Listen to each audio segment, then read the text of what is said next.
Trouver son rythme, sa stabilité intérieure, celle de l'esprit, de l'apaisement du mental, ce n'est pas si facile pour tout le monde dans cette société qui établit ses propres règles et qui laisse de côté ce qui fait de l'être humain qui il est véritablement.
Les mots que l'on utilise peuvent être doux, mais ils sont aussi un poison lorsqu'on ne sait les exprimer qu'avec la colère, la haine parfois, la rancœur ou la peur et la jalousie bien souvent. Ces mauvais sentiments peuvent être enrobés de mots qui semblent bienveillants, mais qui ne sont en fin de compte qu'un masque, un artifice, un maquillage.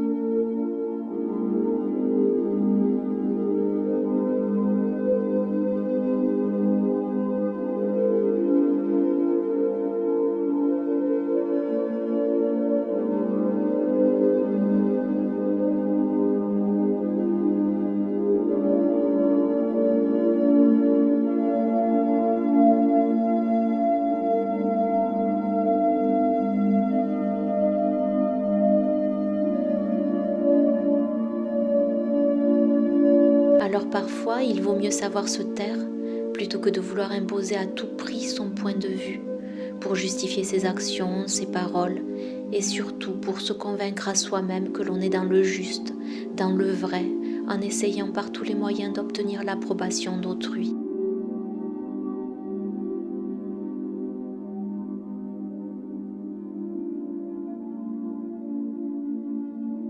Aujourd'hui, ça m'est égal de plaire aux autres. Ce qui m'importe, c'est de plaire à Dieu, sans masque, sans maquillage, sans artifice.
Quand on choisit de servir Dieu, on arpente le chemin de la vérité, en laissant derrière soi les anciennes habitudes, les anciennes façons de penser, d'agir, de réagir. Ce n'est pas toujours facile, mais ça vaut la peine. On n'a de compte à rendre qu'à Dieu. On ne doit chercher que son approbation à lui, pas celle des hommes, pas celle de la société ou du monde.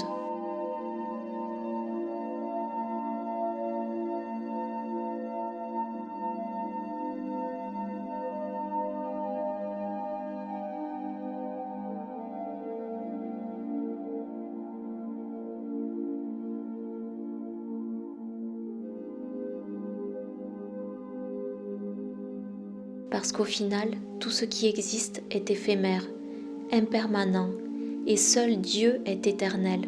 Sa parole est immuable, et quand on prend le temps de la lire, de la connaître, de l'étudier, c'est alors qu'on peut trouver la force et la volonté de se défaire de toutes ces vieilles habitudes et de ces fausses croyances que l'on croyait être la vérité. Alors on n'a plus besoin de se justifier en paroles pour paraître bien aux yeux des autres, parce qu'on sait qu'on n'appartient plus au monde et que Dieu seul est notre refuge.